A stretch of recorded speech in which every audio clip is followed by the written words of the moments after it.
We don't need any makeups. We're all good shape. Okay, recording's on. Derek, start the meeting. Okay. Good evening, good morning to Catherine over ready for her lunch in Australia, and the rest of us on East Coast, West Coast, in the middle of the country. Welcome to the eClub World Peace. And as our usual routine, I ask Rudy, who is our founding father or brother, to identify all of the people that are visiting us tonight, and then we'll get our meeting rolling. Rudy, go ahead. All right, thanks, Derek. Elisa, good to see you. How are you tonight? Hey, Rudy, thanks so much. Good to see you. Sis from down in Birmingham, looking good. And Catherine from down under, she's in Tomorrowland. David's up in Ashland with the Flame of Peace going up there. Arnold, everything's, your hair is growing and your mustache is growing, so keep it going. You're looking good, buddy. Cliff is really relaxed there. He's way Greg's position. Yeah, exactly. Yeah. This is a blanket over my knees. Oh, you down here, you wouldn't need a blanket. It's pretty hot even in the mountains down here. Rob, good to see you. You're going to introduce in a minute here, but fellow Cornellian and classmate of mine from same year at Cornell, which is pretty cool. Ann, great to see you tonight. Good to see you. Solid, great to have you with us as usual. And thank you for your donation to us. We really appreciate that. Arthur, we really enjoyed your movie. Everything's great, and looking forward to sharing that and learning more here. Marcia, great to see you. Terry, things aren't hot up in Desert Hot Springs, are they?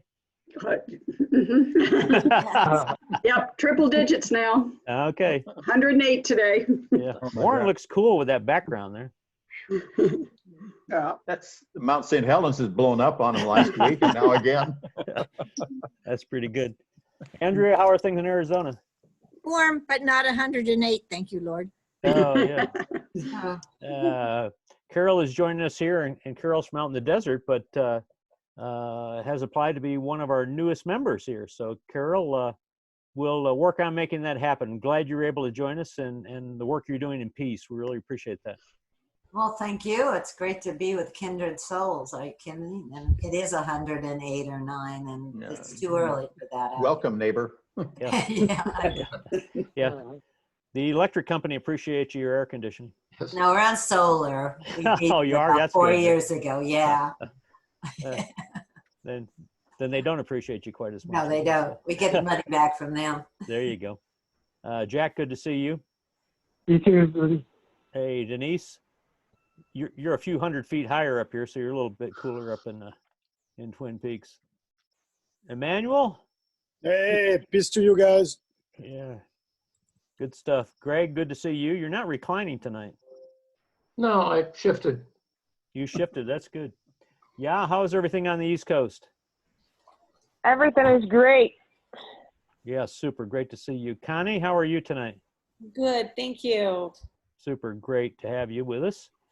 Philip is he's from Petaluma, keeping peace up in Petaluma. He's going to be introducing our speaker tonight and having a good conversation. So we're really excited about that. Jim, great to see you. How are you doing? I'm good. It's good to be here. Thank you. Good, great stuff. Karna's on next to me here. I don't know, let's see. We got Bob on here. Bob Slavin from Boston, right? Yes, I am. I'm in Boston, and we for sure don't have 108 degrees. Very nice. Okay. Okay. Yeah. You can join our club permanently or visit us every week. That'd be great. I'm a member of the Brookline, Mass. Rotary Club here, and just outside of Boston. Oh, great. Fellow Rotarians, that's good stuff. So feel free to share the link here and join us any week you want to join us. I'm very impressed. Thank you very much. Thank you. Okay, our newest member in the world of Rotary, Michaela. Introduce yourself, please. Hi, everyone. So great to meet you and be with you. I'm calling in from Salida, Colorado. I'm co-founder and director of a peacebuilding organization and have been doing international peacebuilding work for about 20 years. I graduated from Georgetown School of Foreign Service and then did graduate work in South Africa as an ambassadorial scholar and then in Geneva at the Graduate Institute. So I'm just back to the States in the last year and a half, and Fergal McCarthy alerted me to the existence of the club, and I'm really quite excited to be able to be with you. My organization focuses in particular on how to transform conflict in the digital age.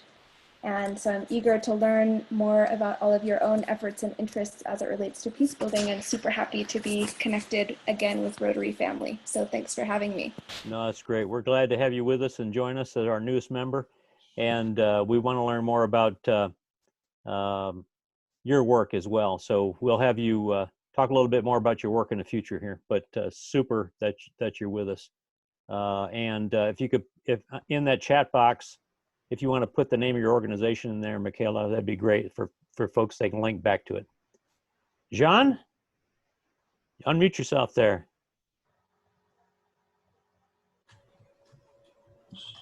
Good morning, everyone. Hello. Where are you coming in from? I am in Kiev. It's 4:30 in the morning in Ukraine. Oh. Yeah. Yeah. We were on a call together this morning with Meteors Beyond Borders International, and great to have you join us tonight. And you'll probably want to join us next week, since we have John Hugo joining us next week. So feel free to join us then too. We'll have you explain more about your work in that region and what you're doing. So that's great. Thank you. Kindly please send me a message so I am always up to date and know when you are meeting. Yeah, we meet at the same time every week. Okay. Same link. Jennifer, how are you? Jen Fry? Good, thank you. Excited to hear Rob speak today. Good. He said he knew you. Yes. I'm his intern for the summer at Convergence. There you go. There you go. Scott, how are you tonight? Doing well, thank you much. Good. Where are you coming in from tonight, Scott? The Republic of California. There you go. Yeah. Well, we're part of that process. So, Brian, how are you? Keeping the City of Peace up in Ohio going good. Bill, great to see you tonight. Good to be here, Fort Collins, Colorado, signing in. Gorgeous day, hoping for the best. It'll be the best as long as we're above ground. That's all good stuff. Adam, great to see you tonight. Good to see you, Rudy. Great to see you. And I know you're going to enjoy connections here. And we need to connect you with Rob with his work. Adam is working with Oxfam. And so you're probably familiar with that organization. So it's a great connection here tonight. So we've kind of gone through the loop. I know we have a couple announcements before we get into the speaker. Did you introduce Jim? Yeah, I did. So Scott, would you just for a second here talk about your cyber peace conference you're having? Yeah, thanks. So we, when everything was shutting down and we were being told no in terms of not being able to meet with each other, not being able to go to conferences, not be able to travel out to see each other, the Peace Fellows got together and thought, well, what is it that we can do? And started planning a international conference, and slightly different one than has happened before. It's a 24-hour conference. It's going to take 3 days to achieve, because it starts in 3 different locations. And for the first time, Catherine is excited to know that it starts actually in Australia at 8 o'clock in the morning, and we're using Queensland University as the start-off point, where we have a peace center. Then Makerere will be the next one, which will be the time zone lined up with Europe, Africa, and the Middle East. And then UNC Duke will be the third time zone. And so we'll have 3 different regional perspectives represented into a 24-hour conference. And so you might have the same topic, but it'll sound differently because you have regional people leading it and regional voices.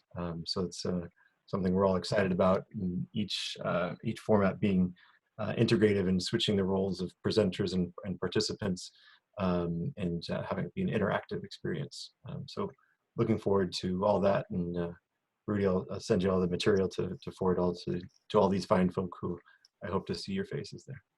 That's great. Thanks, Scott. And Scott, is one of our Peace Fellows, and great that you're joining us here. And we'll get that information out, Scott, as it's developed, and make sure they have the right connection.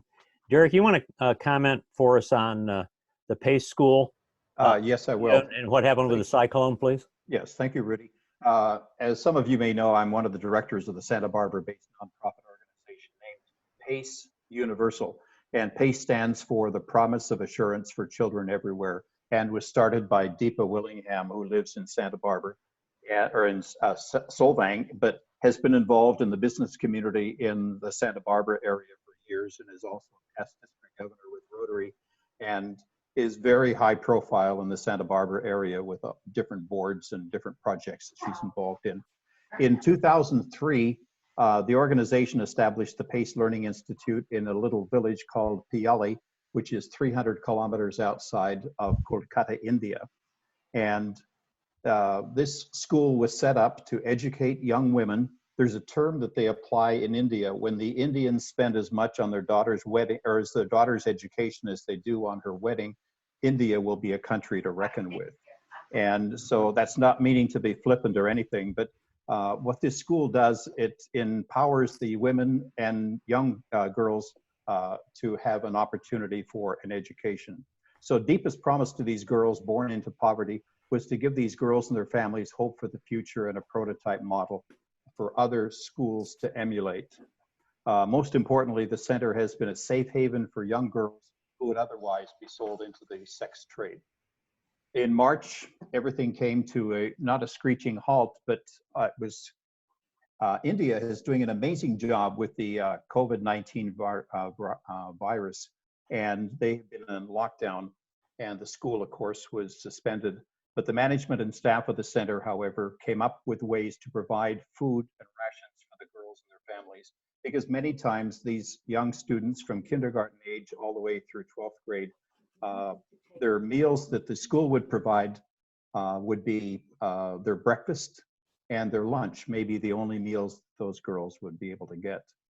And of course, then, as we all know, that on May 20th, Cyclone Amphan, the strongest storm to ever hit eastern India, came down with a fierce fury of avalanche, and the school was right in the eye of the storm, and there was extensive damage. So along with the village, the PACE Learning Center, it suffered severe damage in the eye of the storm. Yet most of the girls live in these hovels and shacks, and some of them are brick homes, but so many of them lost their homes. So these girls and their families now, even small donations can be made to assure that these girls continue with their education. And if you'd like to make a contribution to PACE Universal, it's tax deductible. And you can send that to 1 North Calle Cesar Chavez, Suite 102 in Santa Barbara. And the zip code is 93103. I'm going to put that in the chat box there, if you would, please, under the chat, Derek. Do that, yeah. As for myself, I spent a little over 2 weeks at the school in January and February, and I can truly say that Deepa's dream became a true reality, only to be devastated by this storm. Yeah. And now we're asking for your help. So yeah. I appreciate your support. So I'll put that in the chat box, and you'll be able to get the address to send the information and your money to Santa Barbara. Yeah. Thank you. Okay. Yeah, thanks, Derek, for your support of that tremendous project that Deepa's worked on. If anybody's interested, I'll be able to email you the basic script that Deepa and I put together that was on television in Santa Barbara. It's in a, if you go to our Facebook page, the Rotary Club of World Peace, that recording is up there. Right, okay. But the information as far as where to send the donations, I've got that, and I will have that on the chat box tonight. And I can email you the information so people can have it. If people are asking you about it, then you can have the information. You can get the straight goods. So I appreciate your time. Thank you. Super. Thanks, Derek.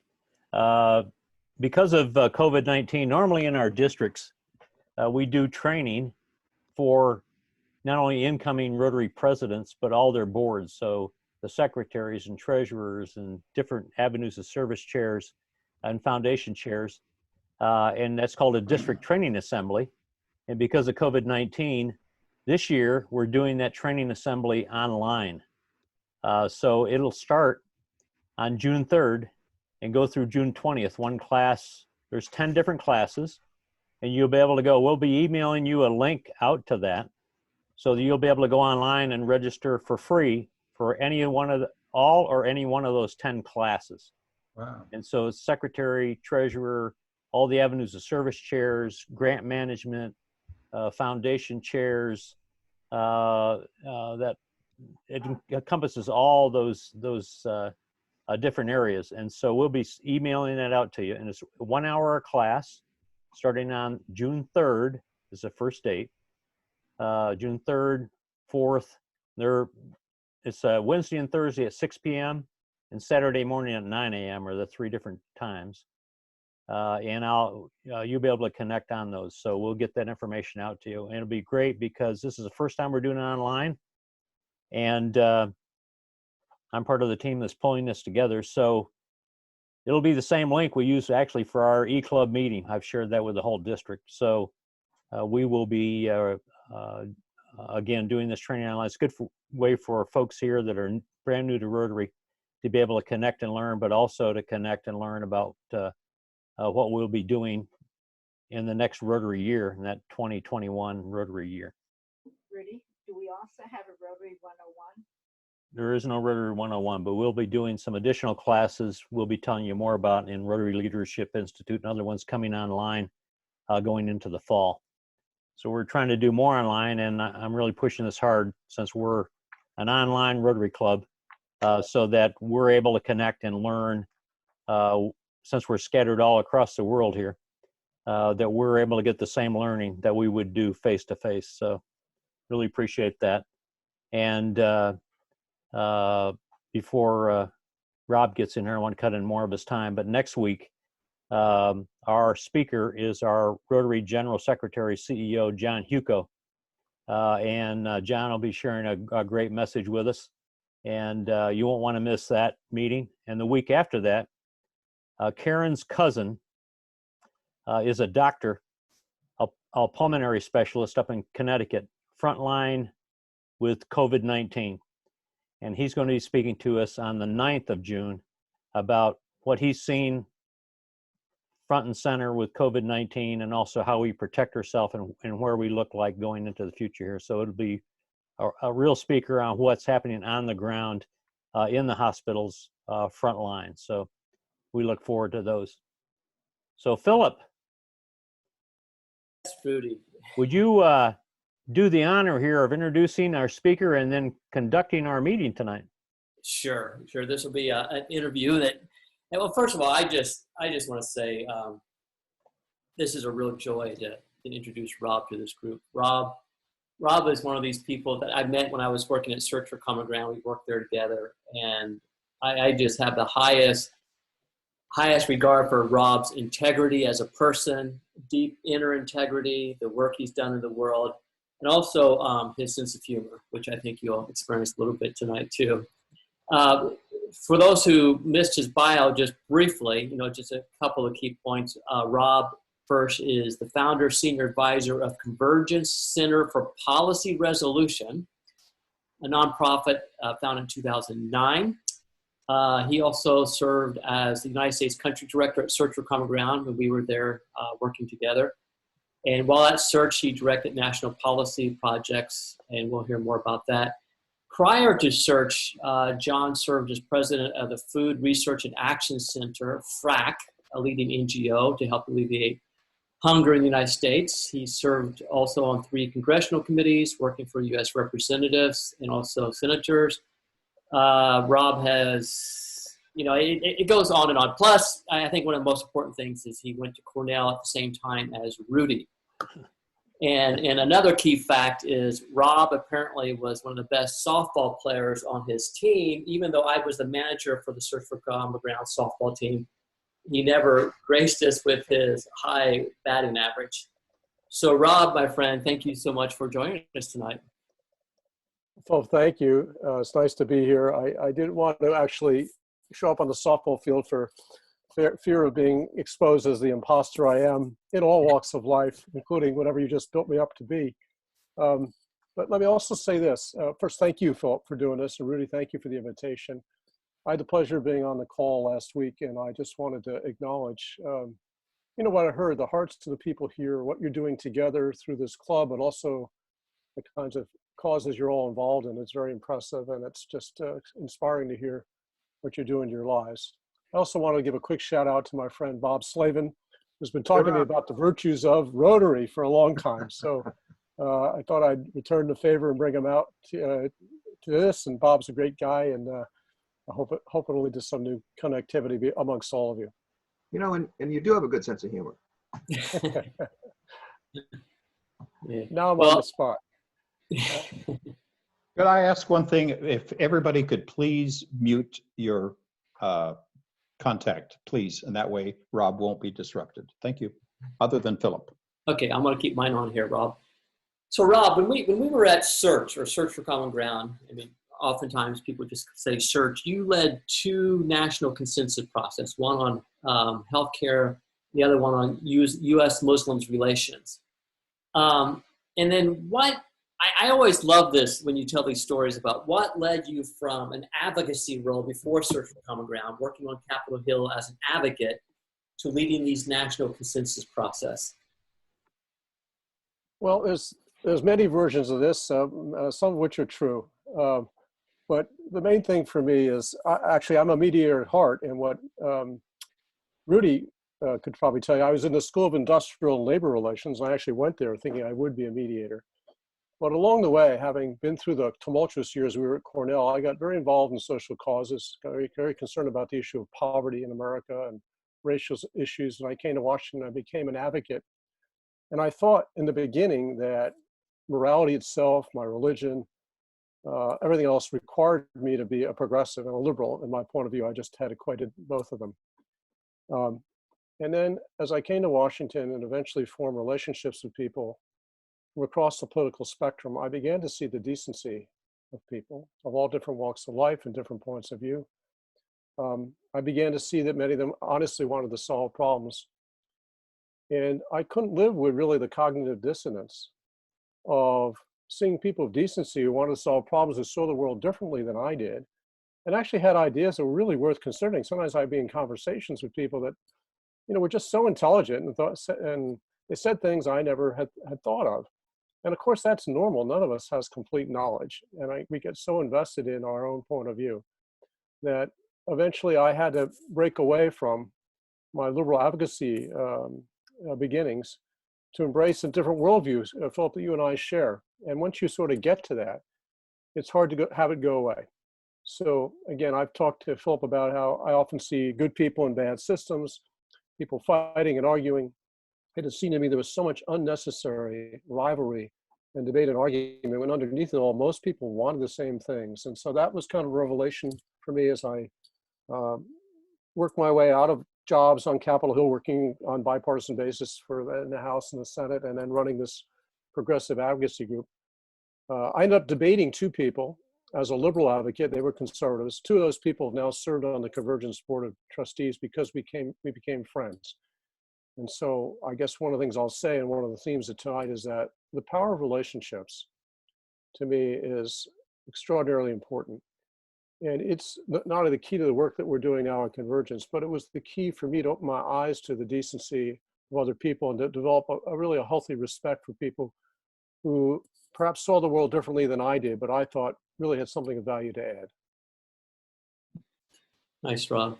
Nice. I always love that. It's good people and bad systems and processes. And, you know, it was fun to watch you with those 2 projects at Search for Common Ground that you pulled together. And then you went on to Convergence. You've led probably at least a dozen different consensus processes on issues that people would be surprised that you could find any kind of common ground.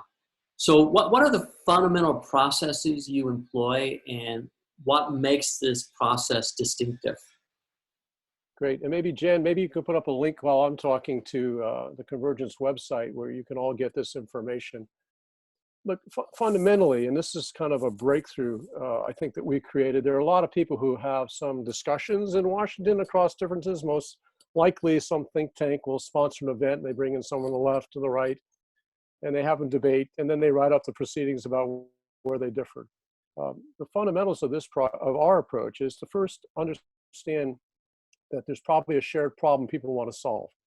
And so that's really the first step. And as you think about your own advocacy, and I may want to make some suggestions or offer some thoughts later based on what I heard last week, think about what's the shared goal that people want to address. So we did, for instance, a project on economic mobility. We had the Chamber of Commerce, we had the AFL-CIO, we had advocacy groups left and right, we had community colleges. And what we found is everybody agreed that people should be able to realize the American dream. They just disagreed how to do it. Some people thought more government intervention, some people thought work, some people thought benefits, some thought the higher minimum wage, some thought the corporate sector wasn't pulling its weight, but rarely did they talk to each other. So, but they did agree that people who work full-time ought to be out of poverty and that people ought to have a future that might lead them to be as well off or better off than their parents. So it's important then to identify a shared goal. Then it's really important to frame it in a way that's appealing to different points of view. And our theory of change, just to start with, is this, that all different perspectives may have something of value to add to a conversation. It may not be of equal value. We're not saying everyone's equivalent, but that we'll have better answers if people from across a wide spectrum are presenting their views, and the creative tension of their different points of view push people to higher levels of thinking and higher solutions. So that's sort of our theory of how to get to better answers. So then it's important, if you want to involve, labor and business on economic mobility, if you want to involve teachers unions and charter schools on the future of K through 12 education, which we've done. If you want to solve obesity and diabetes, you need food companies and consumer advocates to talk to each other. Frame that issue in a way that everyone feels invited in. So when we started economic mobility, we thought at first we called it economic inequality. And we found that for some people, particularly those more on the right, inequality was conflated in their minds with income redistribution. So we didn't want to have to get over that hurdle. We found the term mobility or opportunity, and that brought people to the table. So identify a problem, frame it in a way that's inviting for people, and then ask yourself the question, who is it, if they could only come to the table and talk to each other, could help forge solutions that are stronger and more durable and wiser because of their different points of view? And who is it, if they could only work together as a result of that, could actually move the dial on the issues? So we identify those people. We don't always do a perfect job getting to the table. Philip remembers when I was at Search, we had a project, we had Madeleine Albright, we had former Republican members of Congress, we had the head of American Petroleum Institute, we had the leader of the Southern Baptist Convention Religious Liberties Commission, we had the former director of AIPAC, we had author Stephen Covey, all come to a table because they had the collective intelligence to try to deal with U.S.-Muslim relations issues. So that's the next step, and I'm prolonging this answer a little bit. So it's find an issue, frame it up so it's inviting, figure out who needs to talk to whom to make a difference.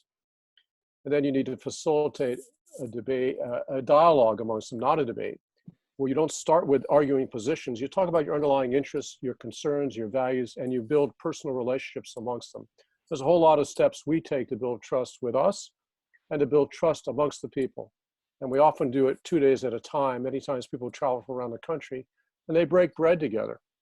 And one very famous story, we had invited a group in to deal with incarceration and the rates of recidivism and reentry. And controversially, we invited a representative of private prisons. I'm guessing a lot of you probably have opinions about private prisons, as did I. Well, it was so bad that we're told that one of the other participants hid the nameplate of the private prison guy the first day of the meetings. Really didn't think that person ought to be at the table. But we'd met with this person, and we knew that that person was somebody who contributed all that experience. So, of course, that night at dinner, after they'd shunned each other, we sat them together. And eventually, after they were sort of back to back, not looking at each other, we got them talking. And the guy from private prisons basically said, look, I'm proud of what I do. If you want private prisons to do a better job preparing people not to recidivate and to be ready to leave prison, write the contracts at the state level that pay us to do that, and we will perform the contract. We have no interest in profiteering on the backs of people in prison. And in fact, we've diversified our business to have a whole reentry business so that we can take care of people in communities. And he won the guy over. This guy was an academic. who kind of swore he'd never visit a private prison, but 2 months later, he went to Tennessee with his daughter on a college visit and visited the private prison to learn about what they did. So very important then to build relationships of trust in the room so people can at least listen to each other. Doesn't mean they necessarily agree. So that's the last pieces of the process, is to engage in dialogue over time, create an arc of issues that you know will help lead to solutions. We usually come up with shared principles first to evaluate the ideas by, and it's often easier to agree on principles and tougher to get to the details. And then you move people toward agreements on ideas. And in our case, we hold them their feet to the fire to create a shared plan of action, what they're going to do with the ideas they come up with. So that's the overall process. Well, Rob, I love it. I mean, there's so much here, you know, and having been privy to some of the, you know, backstory, particularly on the U.S. Muslim with Tom Dunn. I mean, that's a great story there. You could tell, you know, just how Tom Dunn created that, sparked that one. You want to mention that one briefly? Because I just love this human interest story here. Well, there's so many angles with Tom, but I'll just mention quickly. This is a fellow who's now going on 81. He was a Navy SEAL in the Vietnam era, having gone from studying for the priesthood into the Navy SEALs. And he had an experience on the beaches of Vietnam, which forever made him a peacemaker. But Tom, after seeing a successful project we ran on healthcare back then, which for those of you who may not be aware, it's been accredited with laying the groundwork for passage of the Affordable Care Act by bringing together the same people who had opposed the Clinton plan to work with people who favored it. But Tom said, you know, we got to do something about U.S. Muslim relations, Rob. And I looked at him and I said, what the hell are you talking about? I don't know the first thing about it. He says, Rob, it's the process. So this former Navy SEAL led us into a dialogue that ended up involving the same people that I just mentioned, Madeleine Albright and others. But Philip, maybe is there some element I'm missing that you wanted to bring out? No, it just you know how, I mean, for me, that was an interesting story, just how you created a whole process that then led to a report that built up relationships. And then that report, you know, ended up informing President Obama at the time. Yeah, it turned out we did it. And we took it to the McCain campaign, which is when it came out, and it was very warmly received. We took the two Republican former members of Congress, one quite well known, Vin Weber of Minnesota. And I went with them to the McCain campaign. They said, we love this. When we're elected, we're going to implement it. And it turned out, having Dennis Ross and Madeleine Albright on our table, that Obama's people looked at this report. And a few months later, I was sitting with a person who's heading sort of Obama's relationship with the larger Muslim world. And he had a dog-eared copy of our report. He said, I love these. We're implementing idea after idea. This is a great report. You got any more ideas? Of course, I didn't. But it was nice to see that ideas we had to create economic ties with Muslim countries, appoint special diplomats like eventually Richard Holbrooke and others to go into problem areas. Whole series of ideas, left to right, got implemented during the Obama years. And we would like to think that had John McCain been elected, a whole series of ideas would have been implemented as well, because we had bipartisan support for it. Yeah, that's wonderful. And Rob, I mean, you've led so many examples. I mean, you've mentioned incarceration, U.S. Muslim, K through 12. You know, what are some other examples of success? Because what I'm really looking at here is to break out of this win-lose Democrat-Republican. I mean, what's the range of successful works that you've done? And then what are some approaches that didn't prove so successful? Okay. Well, let me just say this. The main thing to remember about us is that it's the process, and we think it can be applied anywhere. Given if you do your homework and I will mention some conditions where I don't think you can use this process. So we have had success getting food companies and consumer groups to work together in what one foundation officer called a life-changing experience, to hear an exchange between consumer advocates and big food companies. In fact, I'll digress a second to tell a story about that. We're about to pull together a very tense meeting of people in the consumer world and some big food companies. And about a week before the meeting, the leading voice from the consumer world put out kind of an op-ed that said, not so much in relation to our meeting, but said basically, we're on the side of the public good. The food companies really are not. They have to answer to their shareholders and stockholders. And while we certainly should talk to them and be decent, let's not go too deep in talking to them because they don't have shared interests with us. Well, my inbox lit up with howls of protests from the food industry people I had invited to come to this. And they said, is he really coming? Does he really mean that? And what the heck, what are you getting us into? So I called him up. He said, yeah, I'm going to show up. And we went around the room. And we started, this is how we always start. And I'd urge you, as you think about when you want to solve problems, we asked people to speak from the heart about who they were and why they were concerned about obesity and diabetes. And if you closed your eyes, you wouldn't have known who was from the food industry and who was a consumer advocate. And what this guy heard, this advocate, was food industry person after food industry person, Campbell's Soup, Burger King, you name it, fast food stores, other retailers, supermarkets, and so on. They basically said this. They said, we can't stand that there's an obesity epidemic in this country. We have children that we do not want to have diabetes or obesity. We have one person talked about a relative losing a limb to diabetes. We also have employees. We don't want our healthcare costs driven up by this.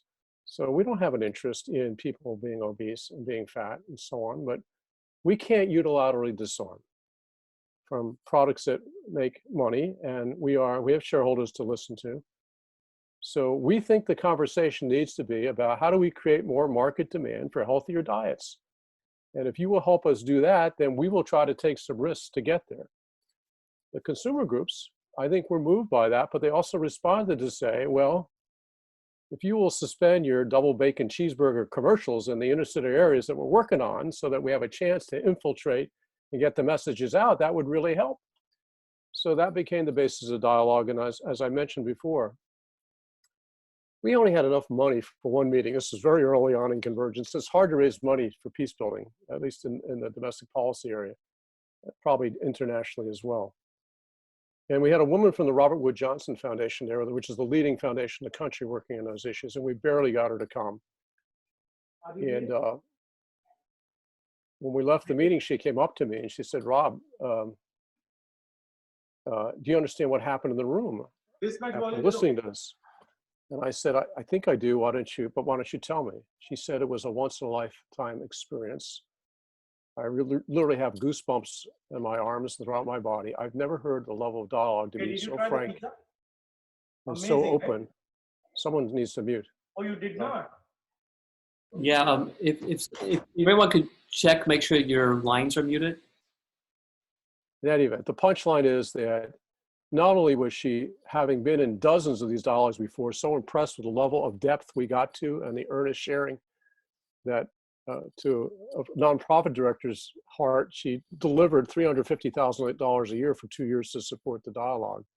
So that's another example of the kinds of things we worked on. We've worked on, as I mentioned, we've worked on long-term care, which is the non-health related social services that elderly and disabled people need. And there's been a big debate how to finance it. Is it more government? Is it more private insurance? And we found an elegant solution to that. And we've worked on all the issues that Philip and I have already covered: incarceration, mobility, U.S.-Pakistan relations, and more. Thanks, Rob.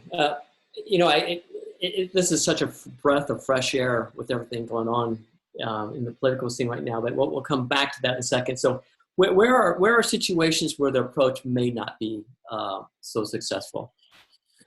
Yeah, well, so here's a few things, and if you can't get to a shared goal or shared moral goal, you can't do it. So, like people say to me, do I need to sit down with white supremacists and negotiate the differences? I said, no, you not need to have a shared goal. And I hypothesized that if I was consulted by Martin Luther King in 1961 or something, and would I advise them to sit down with George Wallace or white segregationists to discuss integration? No, because there wasn't a shared goal. They might eventually come to some shared goals, but I would also say people like King and Mandela, I respect greatly, because even though they became advocates, they did it in a way that did not demonize other people. They met people where they were. They respected the fact that those people only knew what they knew then, and they didn't want to alienate them long for the future. But if you don't have a shared goal, then it's very hard to sit down. A second point, and I don't mean to be political about this, is that you have to be truthful. And you should be able to rely on evidence and facts I mean, there may be opinions and so on, but there has to be some modicum of at least keeping your word, or else the negotiation is a house of cards. So if you don't have people with integrity at the table, you can't do it. The other thing is that sometimes this process, although we've learned ways to do it very rapidly, sometimes this process takes time. And there may be certain urgencies where people just need to act, like in light of this pandemic.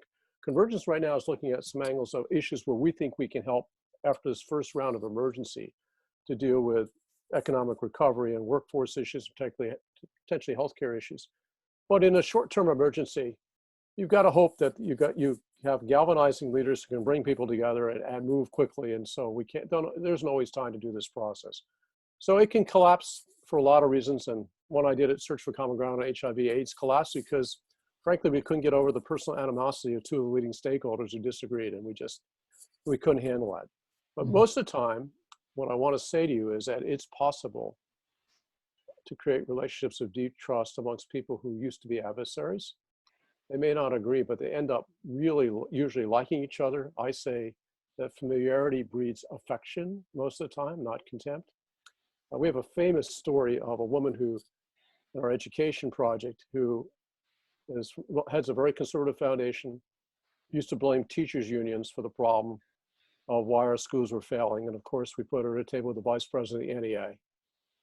And at the last meeting, they got up and they basically professed to the entire group that they loved each other. Then they went out on speaking engagements together on the areas of common ground they found, even though they continued to disagree. So I know this may sound a little Pollyannish, but it's possible to have people who really are hungry to be connected. People really prefer, I think, not to be in conflict, at least most people. So it's possible to create those relationships, and that's the ultimate grist by which people can open their hearts. And there's a lot of, sorry, I'm digressing now, but there's social science that the formation of trusting relationships literally changes neurologically who we are and opens our minds and hearts in ways, allows us to listen differently than if we don't have a connection to a person that runs deep. And that's very much what has to be done. Nice, Rob. There's so much depth here. I just love it. Okay, so you focus on some big national issues, but how might the principles and approaches apply elsewhere, even in people's everyday lives here in this group? Yeah, I think there's hundreds of ways it can. We just work statewide in California, but you can work everywhere. And I think if you take, the basic fundamentals of, giving people the benefit of the doubt, understanding that you have shared values and interests and looking for that, looking to hear, opening yourself to hearing different points of view, that all of you, whether you're, I used to say that I'm not sure I can help you with the debates around your Thanksgiving tables. Maybe not. Those are tough, and even I get sucked into them. But by and large, whether it's a community dispute or, and I want to get into this a little, Philip, if we can. Last week, I heard people were, talking about after that, the index you heard about, how do we reduce levels of guns and nuclear weapons? There's lots of ways to enter that conversation where you either believe that, we're right, they're wrong, let's rally our troops and let's, defeat them by majority rule or getting more power. There's another way, which is to simply engage with people. So long as you can find a shared goal, you can apply it anywhere. You can apply it to a local neighborhood dispute. You can apply it to a family dispute. But then it's a matter of engaging with respect, of listening, of hearing what's underneath the positions people take, which positions are inherently rigid. The interest you have can be satisfied by any number of different positions and solutions. And it's sort of staying mindful that if you take that attitude, you can go very far on a wide range of problems in a wide range of settings. Nice, Rob. Nice. Well, let's. We're going to open up for some questions here, Philip. Yeah, exactly. Let's open it up, Rudy. Yeah. Okay. So, David Wick, could you unmute yourself and ask the first question? I knew you had a couple in there.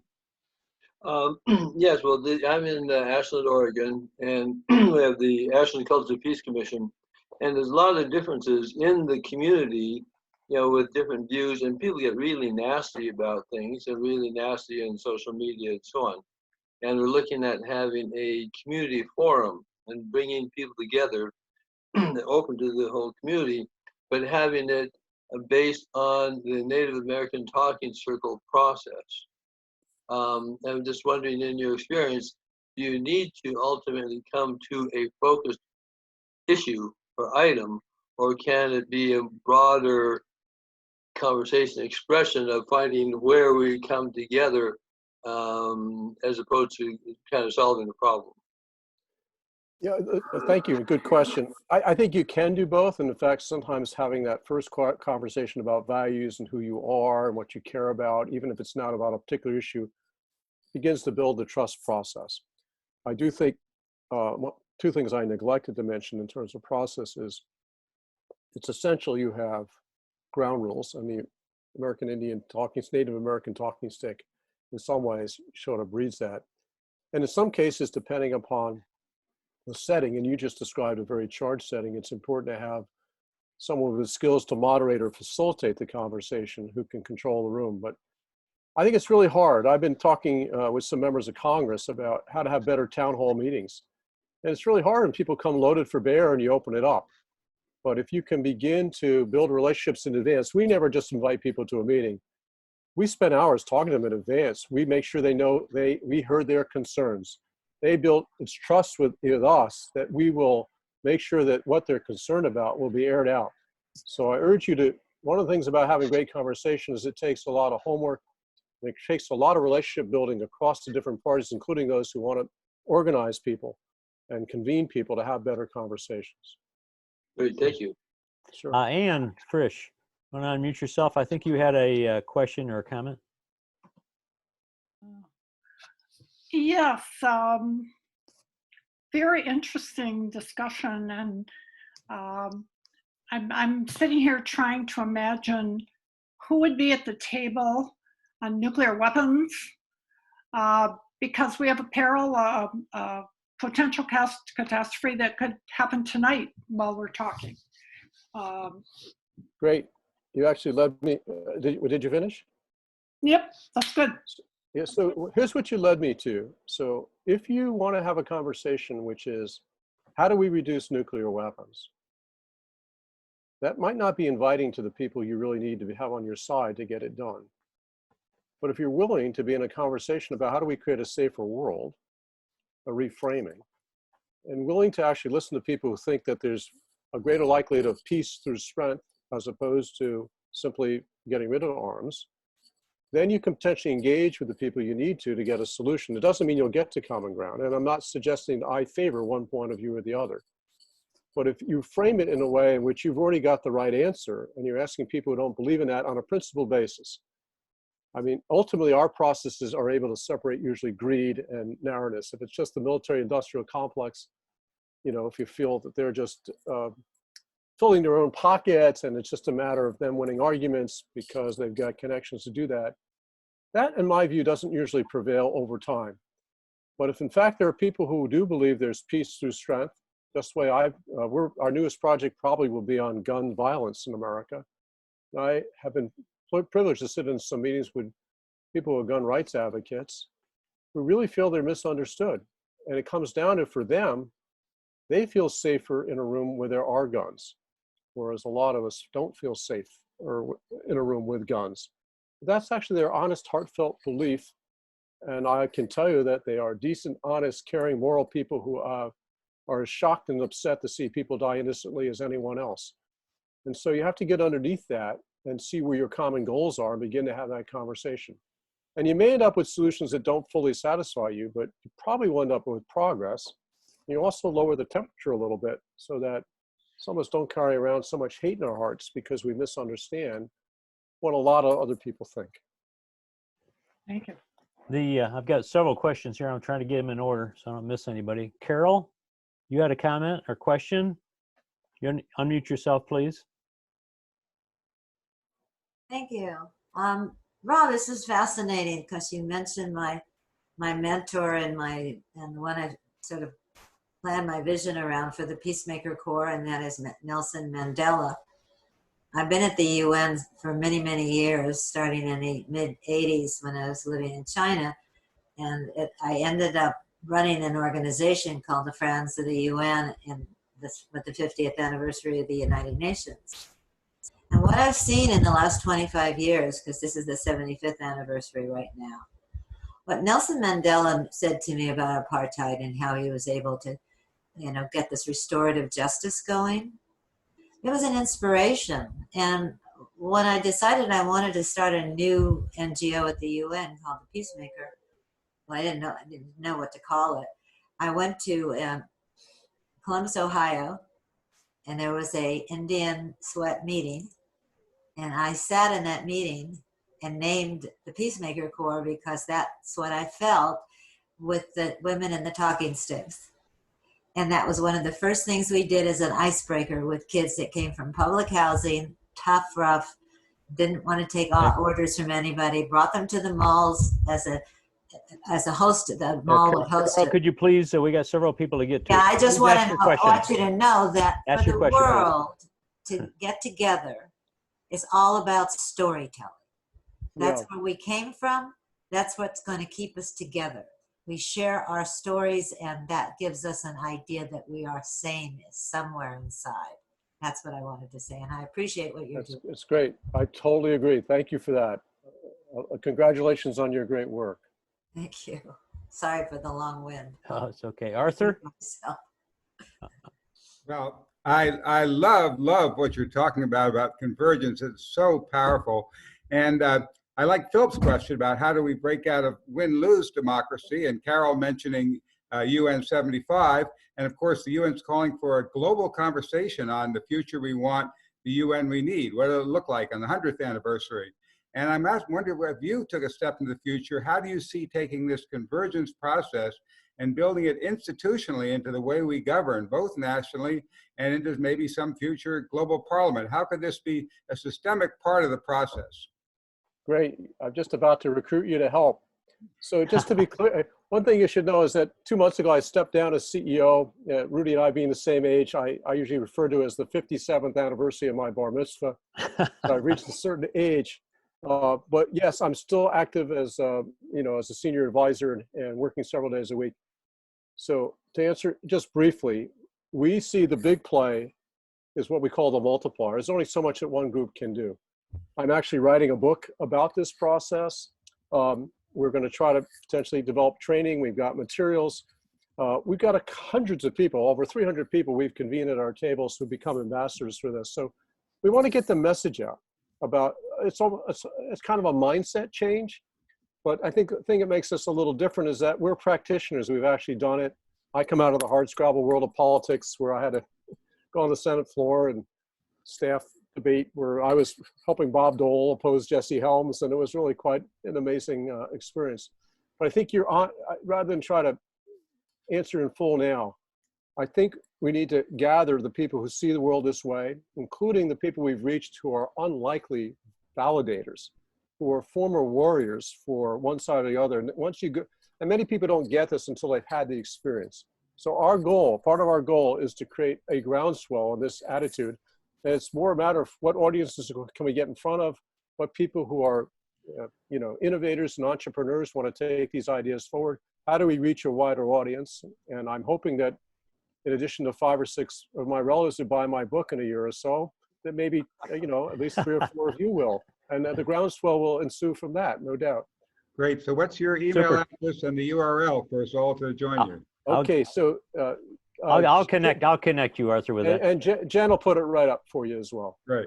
That's super. Derek, you got a question or comment? Yes, unfortunately, I don't travel in the circle that my daughter and son-in-law do, but about 1.5 years ago, they had a book signing with The Fifth Risk of Michael Lewis, and one of the attendees was Jeffrey Toobin, and I've never met a more interesting man who seems to have a pulse on Washington, D.C. Had you ever had any contact with Jeffrey? I do not. You don't, okay. If you think there's some commonalities and... Well, I admire him at every step, and I had the pleasure of meeting him. Yeah. I don't really know him, no. Okay. Jack Freelander, unmute yourself, please. We can't hear you, Jack. There you go. Okay. Rob, your approach is terrific. Have you ever approached anybody at the State Department or at any state or local government agencies to try to get training in your methodology? The answer about training quad training is no. We have worked with the State Department. We were called by the city of Nashville recently until before COVID to help them maybe put together a process and advise them and coach them how to do it. We're looking at, we've been so busy the last 10 years just running projects, proving the methodology, learning from it. We're trying to figure out what's the best way to spread the word. Well, we would love connections and ideas and to reach out to people and to share our experience. We're not the only people who know how to do this, but I think we've got some unique experiences of depth to share that I think can help a lot of people. So yeah, I think it's a really good idea, and it's part of our plan is to try to get to more and more people where we can and get in front of audiences. And then we're small. I mean, we're small, and as I said, most foundations fund subject matter. They don't fund good process. So raising resources for this work is not so easy. Yeah. Thank you. Sala, unmute yourself, please. There you go. Just briefly, I work with youth on peacekeeping skills, and I'm wondering if you do, because it's important that all the things that we've talked about and us people with more power in our hands, but the youth are going to carry this forward. So have you worked with youth? Not a lot. Actually, in our education project now, we have a number of youth who have joined the board and are working on it, and we actually spun that project off. But we're not a training organization so much. And I actually agree that so many schools have conflict resolution programs. These are fundamentals life skills. And in fact, even our education, Reimagining Education project, we extol the virtue of people developing that capacity to understand different points of view as a fundamental skill and the ability to collaborate. So we'd love to have that message go out. There's only so much that we can do on our own. But I totally agree with you that reaching young people and have them entertain this as a mindset to give them alternatives to just fighting and winning arguments would be a powerful way to create the cultural transformation we all want to see. Thank you. Thank you very much. Michaela, I think you have a question. Unmute yourself and ask your question. Keep it short, please. Sure. Rob, part of my work involves accompanying local peace builders, and I'm currently supporting a team of Yemeni diaspora who are in Kuwait working on labor rights of migrant workers, many of whom are there illegally. And so I'm just wondering if you have any insights or experiences that you might share as it relates to engaging where there's a significant power differential, but where the intention is really to create a more collaborative space. Because one of the challenges is we're not finding many examples to share with them where this is being done in the labor relations domain. So just wondering. So we do deal with power differentials all the time. And that is, we often, depending on the project, if it as appropriate, try to bring in people with actually lived experience. So when we did our incarceration project, we had 4 or 5 formerly incarcerated people. One guy was very powerful. In fact, he's general counsel of the American Conservative Union, and he's one of the people President Trump just pardoned a couple of months ago, but there were other people of more modest backgrounds. Here's what I'd say, this is difficult, but if in fact you can get people in the power structure to say they have a shared goal and they don't feel attacked, and you can, again, because we try to control the process because we're the conveners, and a lot of people say, well, why do I come to your table? Who are you? We have internalized the value that all voices matter. Everybody's got a piece of the wisdom. You can't have 200 people at the table. You might have 15 to 30. But in that case, I will simply say that once we get people in the room, the power differentials tend to subside. That's the quality of the thinking and the hearts that are in the room that allow people to listen to each other and hear each other. And then we're always going for consensus. We don't always get complete unanimity. So I think there are ways that you can get people to agree to a process where the power differentials become less. Now, there's some people who never can give that up. And when you get to implementing it, there are people who have more power to make change than others. And that's just a fact. It doesn't mean people shouldn't be listened to who don't have inordinate power. But I hope that's helpful. I'd be happy to chat with you privately. Okay. Mandar, if you have a really short question for us here, please. Jen Fry, just put up my email address if you would, and again, the Convergence website. Thanks. Can you hear me? Yes, we can. Go ahead. Rob, this is Mandar. Thank you for everything you do. Life brought me to Los Angeles last year, and I work with the Crips and the Bloods and the LAPD officers. Wow. And I'm a meditation teacher, so I use the modality of yoga and meditation because I realize that unless the trauma is healed on both sides, authentic communication doesn't happen. So have you tried anything like this to deepen the conversions? And my second question is, it's a very heavy workload that you have on your shoulder. Do you use some fun moments and something to make people more light? Yeah. Well, so first, thank you for good questions. And we've not yet introduced it in the very serious rooms we convene, but we have techniques where we take breaks. We've got some amazing ways to create connections at tables where people open up their hearts in a way that's great. We don't necessarily do anything akin to mindfulness per se. Happens to be that's part of my own, the way I lead my life a bit. And Philip and I shared that. We used to lead a lunch and meditation session there. As I say to people, I have a very irregular practice of it. So I think that's important. Remind me now, what was the second part? I just lost it. Anything fun that you do in the heavy conversations that you Well, in the room. Yeah, well, the truth is that people actually love each other. So there's a lot of humor. People begin to tease each other, so, and then we always go to dinner and, we nothing like a good bottle of wine to have people relax and hear about each other. And, we do the icebreaker questions really, help people just open up to each other. They relax into just seeing the humanities, other people. I hate that guy from the private prison, but God, he's a riot. Or actually, boy, it's amazing. He's got, this child he's taking care of, and the hearts and minds do open up. So I think it's really important to have that balance and not for it to be, this gritty, determined negotiation where everyone's full at it, like they're working. So I got a question a couple of months ago. Damn, Rob, how come it takes a year and a half to get agreements on this stuff? We had a panel of people who have been stakeholders at various of our tables. We're on the panel at our 10th anniversary. And actually, there's a woman who's a friend of ours. She said, why don't you just lock each other in a room for 3 weeks and get it done? And there were howls of protest from the people on our panel saying it doesn't work that way. We had to build our relationships up. We had to hear each other. We had to absorb what we're hearing. We had to take it back to our colleagues. We had to grow. We can't force feed it. Now, I do think you can build trust in a moment. And Ruth, I'm sure we're getting out of time. Let me tell you, there's a couple stories I want to tell you before we close. One is this. When we did healthcare originally, my original healthcare work, which is my maiden voyage, didn't know what the heck I was doing, but got it organized, and it really led to the Affordable Care Act. Although not everyone in the room, we didn't propose the Affordable Care Act. The Affordable Care Act went further than people on the right wanted, but the architecture of it and the level of attack to it were reduced because of what happened in the room. And I remember the first time we gathered people in the room. How many of you have heard of the Heritage Foundation?